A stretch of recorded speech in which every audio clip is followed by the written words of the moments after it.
Hey everybody, welcome back to another episode of Tales from the Rails. We're here in Carhouse 4 with Jim and Dan Napoli. They've been working really hard on the VC2. So Dan, tell us, what have you been doing lately? Well, last time I was out here, I wasn't working on this exact project. I was up by the driver dropping pit and making cover for that. Okay. But my dad here was working on these boiler jacketing. Okay. So can you tell us what the boiler jacket's purpose is? So this is the boiler right up here, and between the boiler is insulation. What would you say, Danny? About a couple inch thick? Yeah, maybe like 2 inches. There's insulation, and then the jacket is just outside of the insulation. The purpose is just to protect the boiler from the outside elements, the air, the rain, whatever. There's 3 layers. There's the boiler wall itself, and then we have the insulation, and then the jacketing is the outer layer. Oh, very good. And how long have you guys been spending on, how much time have you spent on this? This probably took about 4 to 6 hours of time, maybe a little more. We scraped them all down with a wire wheel. We got all the rust off the best we could. Okay, so how much more are you going to paint? I mean, what else? I mean, so on the inside, the priming on the inside of the jacketing is all done. Now we just have to paint on the outside, just the part that's going to be exposed to the elements and that people are going to see. And that's going to happen later on towards the end of the project, after we assemble everything, after the inspection. So are you guys finished with the inspection yet, or? No, we're in the process. Okay. This is our punch list. We still have a lot of things to do. We're not even close yet, but okay. We have the inspection coming up where we have to bring in the FRA to come in and measure certain parts of the boiler to make sure we have the proper thickness. And then we may have 15. This is the 15-year teardown. That's right. Yes. Okay. And then from there, we may have to make some repairs depending on what they tell us. Depending on what they tell you to do. Exactly. So Well, guys, thanks for taking the time to speak to us. Sure. And we'll try. Is it okay if we check in with you sometime in about a month or so? Absolutely. Definitely. Perfect. All right, We're here every thanks, 2 guys. weeks. All right, great. Thanks, guys. Thank you.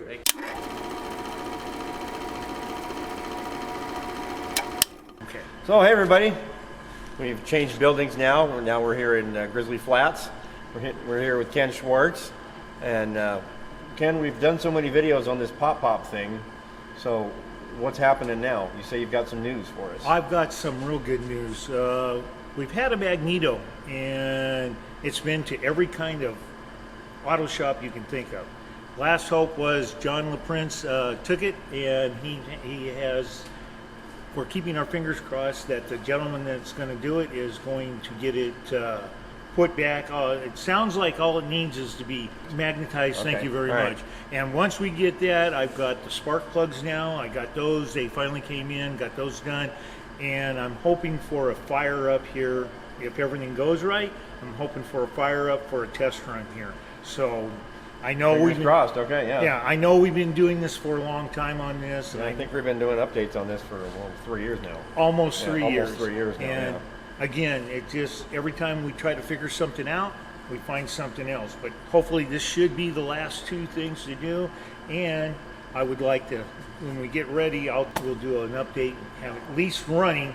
And then the final thing that we got to find is a belt, which that is my least concern. My main concern. We can make belts. Yeah, we can make belts. Yeah, we just need to get it running. Well, great. Okay, thanks, Ken. You're welcome. I appreciate you guys coming back. Thanks for taking time. All right. Thank you. Okay, we're still here in Barn 6. We're not talking to Ken Schwartz anymore. We're talking to John LaPrince. And John, what have you got to show us today? Well, we just went over and met with Terry Salmons at Archives, and they've been working on a bequest from a deceased member. And one of the things he had was a few lanterns, and he wanted to make sure that they would find a place to be displayed. So we went over and retrieved them. One of them is a nearly new day-targeted switch stand lamp. Well, look at This that. will probably end up in Cottonwood on a small switch stand, along with the along with the fork for those that speak with forked tongues.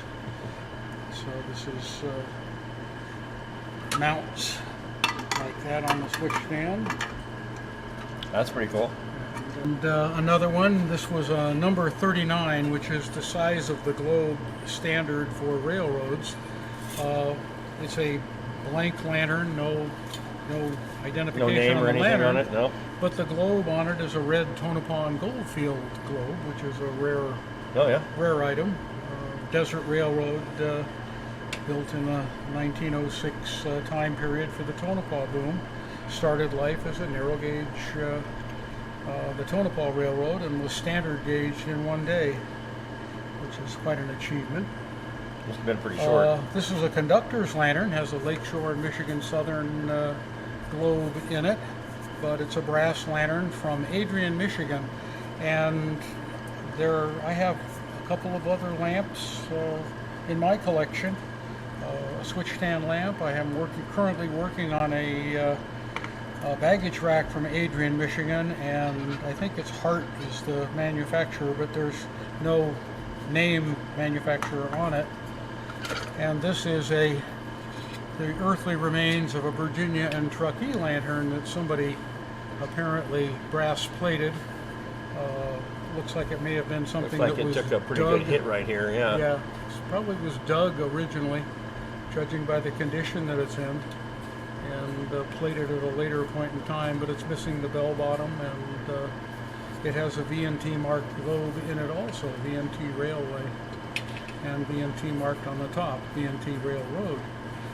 VNT was the parent railroad of the Carson in Colorado, from which we have Car 5, and was the savior of railroad museums everywhere, because they sold off a lot of 1870s equipment to movie studios, and then the movie studios sold that off in the 1960s, and it became the nucleus for the California State Railroad Museum and the Nevada State Railroad Museum as exhibit pieces, and also stuff when they were celebrating the Transcontinental Railroad. Virginia and Truckee locomotives stood in for the original locomotives that were later to be built as replicas.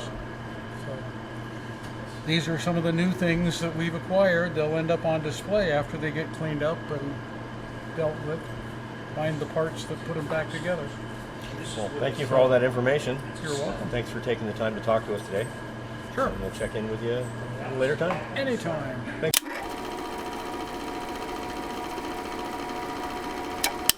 Now, what we've got here is these two units, and they move things. They can pick up materials and equipment and move them from one place to another.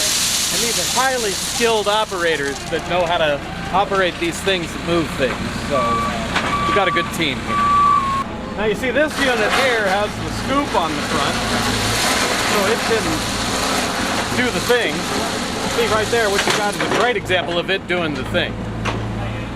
Since this unit's done doing the thing, this unit can come in and do its thing. But very rarely do we have two things doing the things at the same time. Hey, look, 10:08.